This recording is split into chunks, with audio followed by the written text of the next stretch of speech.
Hey, what's up, everyone? Welcome back to the show. If you have not been here before, my name is Tim. I am the CEO of Glasshouse Media and the host of the Glasshouse News Show. Today, we're going to be doing a little bit of a special segment. I'm going to be talking about what we've seen over the last 48 hours in Washington, D.C. versus what we've seen over the last 10 months with the BLM and Antifa riots over the country, and why they're actually quite similar, just completely separated from the fact that the police had completely different responses. So we're going to talk a little bit about that. But before we get into the news and breakdown, I want to ask that you please hit the subscribe button on this channel, like this video, and share it with your friends. And then hit the notification bell so you never miss a video. Our media tech overlords don't want you to know the information I'm about to share with you. They're doing everything they can to bury it. I had to research for hours to find all of the information that I am about to share with you. So please, don't let this go to a waste. Share this video with your friends. Spread the love and spread the information. So, there is a claim going around that the police had a completely different reaction to the DC Capitol riot that happened from these Trump supporters versus what we've seen from the response to the Black Lives Matter and Antifa riots that we've seen all year long. Well, a couple of things can be true at once. One, that's completely false. And two, it's kind of right. And we'll get there in a minute. So, most of the riots we saw throughout the country over the summer and over the past 10 months went on with zero resistance. We saw Black Lives Matter and Antifa march through cities like Seattle and Portland, taking over city blocks and forming autonomous zones. We watched them burn auto zones to the ground, break in and steal from Walgreens and Targets, and destroy black businesses all over the country. We've seen dozens of people die from these riots.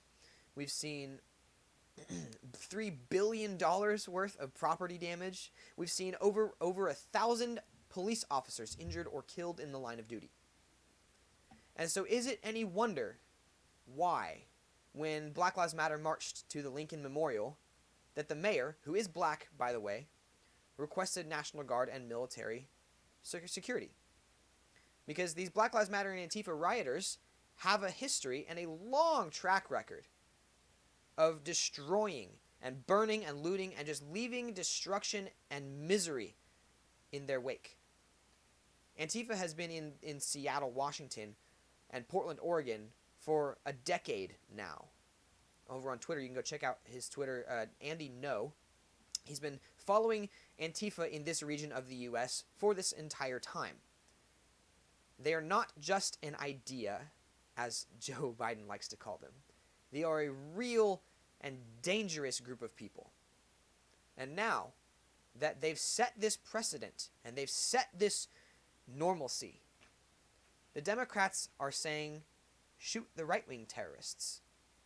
Now that the right has started playing by the left's rules, the left is saying, no, you don't get to do that. You're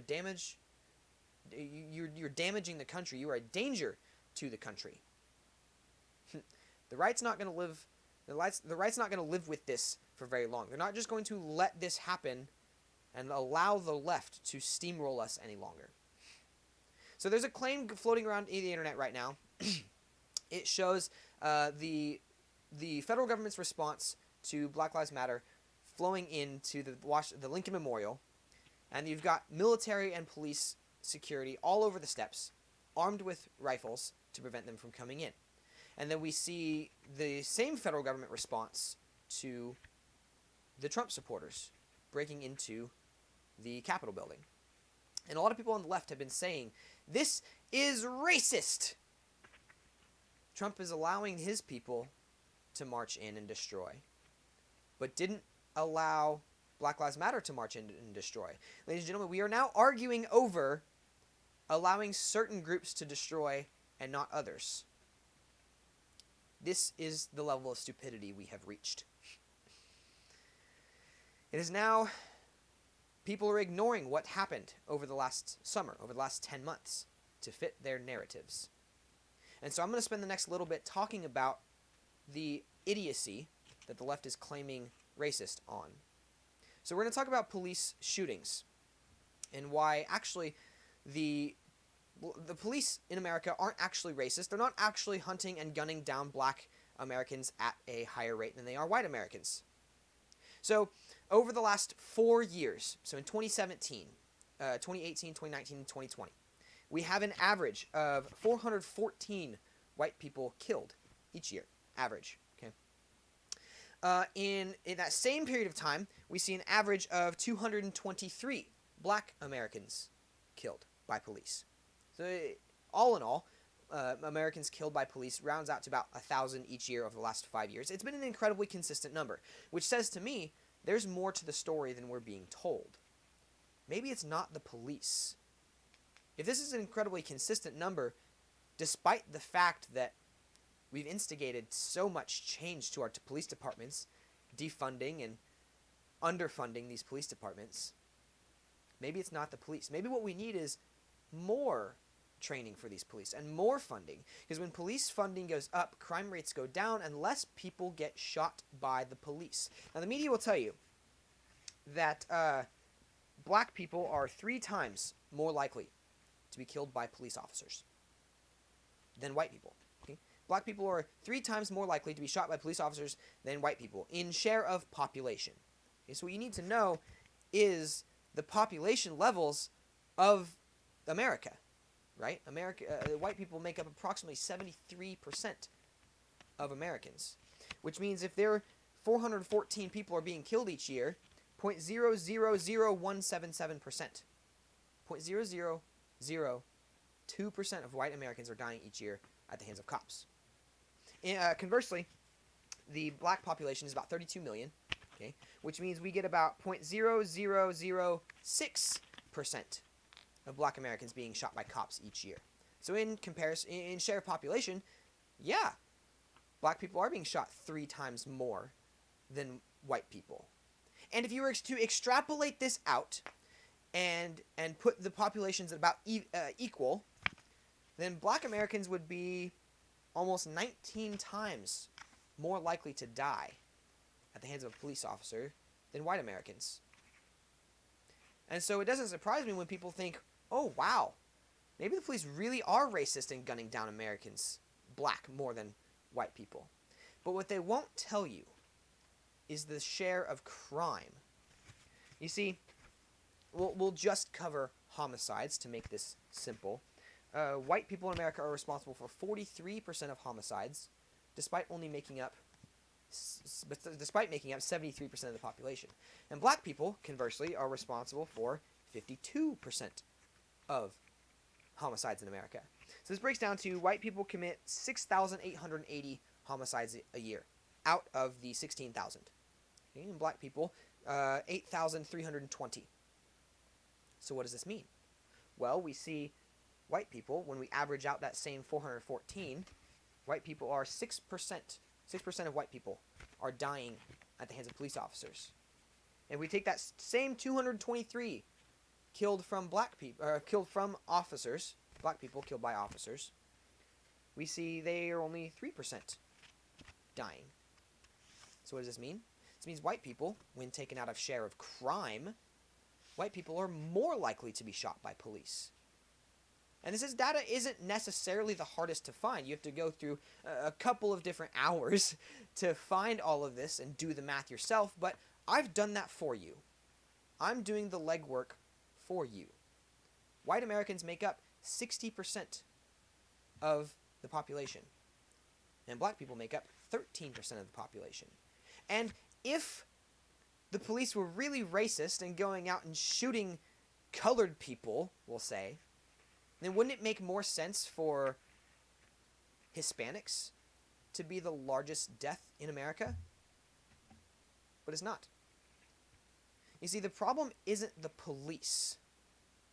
The problem isn't just a few bad apples, as we're being told by the Democratic establishment media. Okay, because if it were really racists, we should see that Hispanics, which make up 20% of the population, are the biggest, most killed group of people in the United States. But that's not the case. Because once again, the problem isn't the police. The problem isn't even poor communities. The problem is lack of fathers. Absentee fathers are the number one problem in America.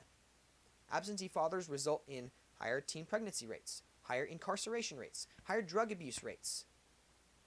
When there's no father, okay, as Larry Elder says, when there's no father, the judge becomes the mother, and the prison becomes your home, and the government becomes your father, or the streets become your father. And that's what is leading to more crime. When there is no father in the home, the streets become the father, the judge becomes your mother, and the prison becomes your home.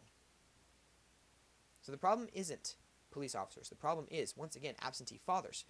The opposite of what Black Lives Matter is trying to tell us the solution is. The Black Lives Matter movement and organization is telling us the problem is the police. They're saying you can do no wrong because of your skin color. Sounds pretty racist. They're also saying you can do no right. Everything you do will be wrong because of your skin color. Sounds pretty racist. Ladies and gentlemen, the only difference between Black Lives Matter movement and a white supremacist is the other side of the coin. White supremacists will say you can do no right because of your skin color, and therefore die. And Black Lives Matter will say you can do no right in white man's eyes because of your skin color, therefore you're going to die. It's a very similar message.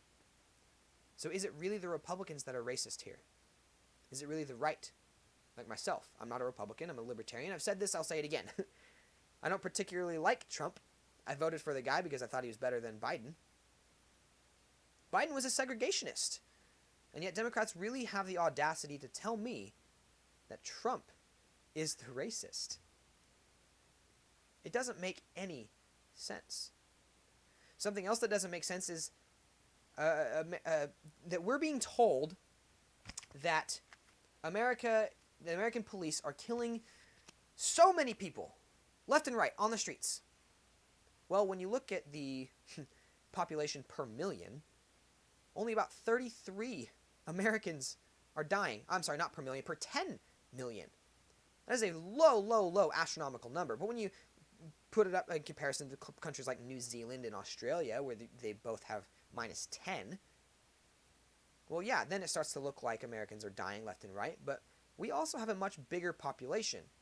I believe I've said it on this show before. Economics don't scale proportionally. Neither does policing. The more people you have in one area, the worse crime is going to be, and the more people are going to die because of it. So this idea that black people in America are being shot left and right by police is just asinine. The police system in America is not systemically racist. In fact, in 2018,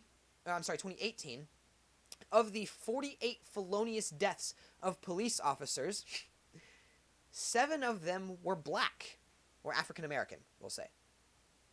Do you know how many unarmed black people were killed in 2019 at the hands of police? 9. Virtually the same number. So who are we to say whose Black Lives Matter more? By that standard, police are actually more likely to be killed at the hands of a black person than a black person is to be killed at the hands of a police. And yet this myth still pervades our society, that the police are systemically racist. No, it's not true. Police are more likely to die by a citizen than a citizen is to be killed by a cop. So why does this myth exist? Because the left wants to control you, because they want your vote. And they come up with completely ridiculous claims, like the idea that modern police system started out as slave patrols. Representative James Clyburn said this in an interview with Fox News. Brett Baier. He's the House Majority Whip, or was a while ago. He's the third highest ranking Democrat in Congress. Okay? And he's pretty widely respected, but he's also pretty wrong. So the modern police system did not start out as slave patrols. The modern police system started out in the New England area. Okay, the first constables in America existed before America was a country. before slavery was even instituted. Modern slavery in America was instituted by Republicans in the North after the Civil War to maintain law and order, not to catch slaves. In fact, Boston has one of the oldest modern police systems in the world, and it was not founded on slave patrols. So next time someone tells you black people are more likely to die by the hands of cops than white people, simply tell them that's only true if you look at share of population. If you look at share of crime, that's not true at all. White people are more likely to die. And if they tell you modern policing was invented because of slave patrol to catch runaway slaves, you can kindly tell them to screw themselves because they don't know what they're talking about. Like I said at the beginning of this video, please like, subscribe, share this video, hit the notification bell so you don't miss a video, because the left doesn't want you to know the information I am sharing with you. So with that, have a good night. Try not to burn down the country over the weekend, and even if you do, I'll be back on Monday to cover it. Thank you.